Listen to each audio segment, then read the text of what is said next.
Hey everybody, so welcome back. I've been grinding very hard for Sting. I think about since 45 points into Seth Rollins, I've only been able to do plus ones with title matches because every single one of my plus threes and plus fives is Zombie BQ, and I can't beat that deck. I'm not going to say it's because, he's an elite player. He's just an elite spender. His entire deck is Legendary Pros. Maybe that would be me if, I was able to drop about $1,000 to buy all my cards, but it's whatever. So I think even if you go against the plus threes or the plus fives, their cards actually get boosts. Plus 3, they're at plus 5%, and at the plus 5s, all their cards have a plus 10% stat raise. So there's no way I'm going to be able to win. And so, yeah, I've been doing plus ones the entire time. I was able to speed up just a little bit once I moved on to the Sting card, because the entire time I was doing Seth Rollins, all it was for plus 3s and plus 5s was Zombie BQ, which there's no way I can, oh, for God's sake, there's no way I can beat that deck. So I had to do the plus 1s. That's the only way I could get any sort of advancement. But once I moved to the Sting card, for a little while, all the cards reset. The plus 5s were people that were plus 1s for me in the Rollins cards, so I just challenged some of those. I was able to move up quite faster. Oh, please don't. Ah! See, look, that's a max level Ryback. Mine's 10 levels below, and with a proc, I was able to almost beat him. So that's the advantage of putting everything in procs, almost, because like, he was, that's a plus 330, and he's not even at max level yet. So it's going to work out quite well for the cards, because look, I was 10 levels lower, and with a proc I was ahead. Like, that's insane. So something I've kind of noticed, sometimes the computer likes to mess with it. Whatever card it puts out, it only has things lower than that or around the same. Like that last go, he put out the legendary pro or whatever it was, and then it was just ultra rares, and he didn't have anything else. It seems to be the game picks its best cards right away. See, so far it's only been legendaries. It was Legendary Edge, and now it's a Jack Swagger. Hoping this is a tag team. And see, now the highest was legendary. It played both legendary cards before it moved on to the ultra rare cards. Every now and again it does hold on to the best card that they currently have, but it doesn't. I haven't noticed it happening that often. So what are we up by? 7-4. Okay, so I'm just gonna use this, and we will remain in the lead. I think this puts us up by enough that we can't lose anymore, which is good, because I just want to get this over with. I've been grinding really hard for this just to make sure I can. I wasn't sure if I was going to get the Sting card after I'd grinded so long on the Seth Rollins, but then after I got through the Seth Rollins and I saw the plus 5s became easier opponents, the ones I had been playing the entire time and beating, I figured, and I got up to I think like 40 or 50 points before I had to go back to plus 2s. So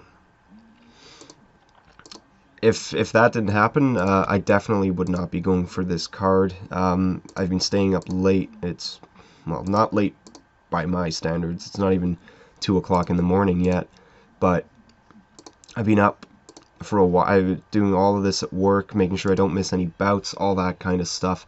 And I've been working hard, making sure I'm picking the right opponents, all that kind of stuff. And as you can see, we're 4 points away, and I am not going to go against that person. So there's nothing wrong with backing out and trying to pick someone who you have a good time, who you should be able to beat. There's nothing wrong with that. No one's going to kick down my door and say, oh, you avoided that person. Well, maybe Zom will, because you know, if you didn't buy your cards, you're not good. But that's a story for a completely different time, and it's not really something I want to get into.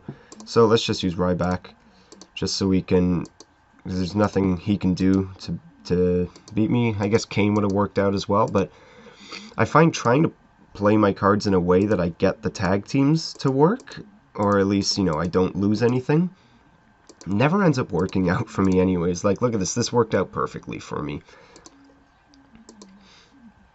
Because I used to try and, you know, like, I'd throw a game just so I can get the right cards together so I can make a tag team if a tag team is called. I decided to say screw it, and it's been working out better for me. But, like, when I have this, for example, I'm not gonna screw it up just because I can keep an epic pro. It would be nice, but see, he's got a legendary and just an epic, not an epic pro or anything. So to me, that's a sign this next card will only be an epic or below. But then again, like I said, it doesn't always work out that way. Just majority of the time, that is how it's been. We're going to be able to go for a clean sweep here. I haven't been getting like any good pulls this RTG. I got a Stardust, but you know, it's not like that matters because I have the Pro. But I guess, you know, that's halfway to a second Pro. But I've barely been working on my Triple H because he's not in my Road to Glory deck. Why would he be? He'd be one of the weakest cards. I'm close to finishing one Triple H, and then I can move on to the second one. This Sting I'll be able to level up really fast. I've got a couple cards I can put into it. And the second Sting card will be in Ring Domination next week, so I guess I have to go for it now. There's no avoiding it. Because I want a card like this that can just beat every card. And I'm going to max out his ability just so, you know, it's like, they're so overpowered when you do that. Like, plus 330 is if you put all three, if you put 3 in ability for both singles and the pro. Like, that's insane. Plus 330. When, you know, we came from, what was WrestleMania, plus 68, and now we have plus 330. You know, it's an extra 262, which is ridiculous, and I love it. It's just, it's one of the most ridiculous things I've ever seen. So I can't wait till like Survivors and WrestleManias come out. So with WrestleMania, we're gonna have, you know, plus 1,000. I think that'd be insane. There'd be no reason to put it in anything other than ability. Because as long as you proc, you know, you win. It's gonna be ridiculous. And so, picking up that energy reminded me to say, so yeah, my King of the Ring, I think I'm in second place. The guy there's only 3 humans. The guy in first place I have no chance of beating unless I level up my pro cards, my legendary pros, but I don't want to do that because it's really going to screw with my deck. This is a bot, I'll talk about that in a minute. The guy in third place, none of his divas can beat me, which is really the big thing because I have legendary pros and stuff like that. So as long as I make the finals, I don't care. That other guy's probably going to go 51-0. He hasn't lost yet. I could have beat him last game, but I forgot to energize. So with the bots, they will always have either low-level legendaries or improper legendary pros.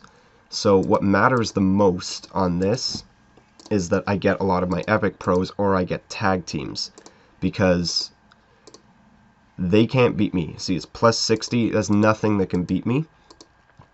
If I get all of my legendary cards, though, I'm probably going to lose because I have nothing to take them on.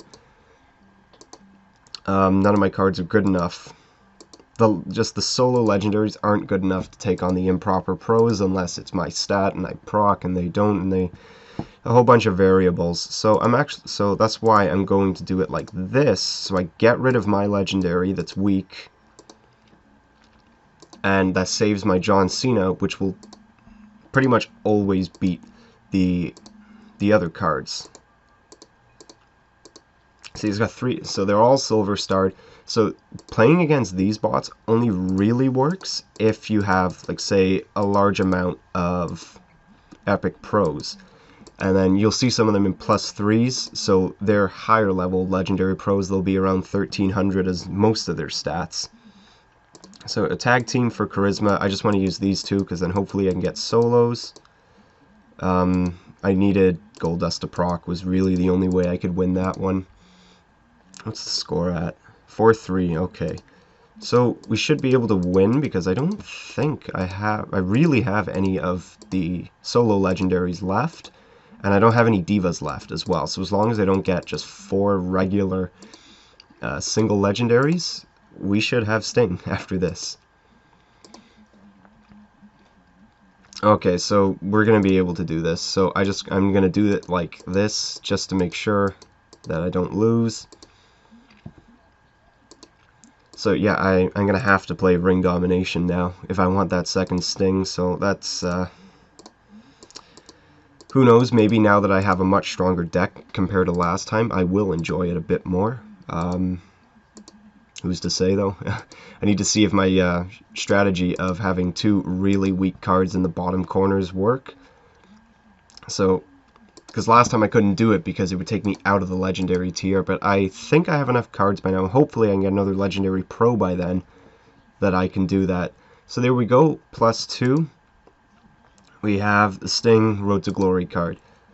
And thank God it's over. So now I can just casually play my exhibition, get my energies back, all that kind of stuff. I don't need to worry too much about playing tomorrow. You won't see the results of my King of the Ring tomorrow because it ends at a time while I'm at work, but early enough for me to start another one right away and not kind of mess with my sleeping pattern, all that kind of stuff. Like, yeah, it'll end Tuesday. You'll see the video for that, and I'll probably start it right away after that, even though it'll take me to, I don't know, 3 o'clock in the morning, but I'm doing overnights at work soon, so it works out perfectly for me. So we're just going to go into my cards quickly because I want this. Let's actually train this up. First, I want to make that my champ, because I think that card looks really cool. Even that background is different. I have absolutely no use for this card anymore, so we're just going to use it. I don't know how much this raises him up by. Raise me up by 18. So let's see if we can get him all the way. I don't think I can though. The most I would have gotten is like 18 cards or something. Actually, let's do. Is it gonna work? Okay, so let's just do this. It's not like I have any use for these cards. It gets rid of some of my storage space. So there we go. This is a max level Sting now, and let's do this. So there's not really a need to put it in power or charisma because at the end of this he's gonna boost, you know, by 330. So we're gonna put it in. Oh, damn, +13. So that's already more than all the other ones. So we're going to put it in toughness, and we'll do that for the second card as well, exactly the same way. So he'll have, you know, decent toughness, fantastic proc, and all of this is already going to be pretty good, just from how high it already is. So let's just do that. And now we have a good Sting card. So that's it. That's my Road to Glory done. I'll check back in maybe tomorrow night. We'll see what happens, or next couple days. We'll see how it all goes. I want to thank you all for watching, and please take care.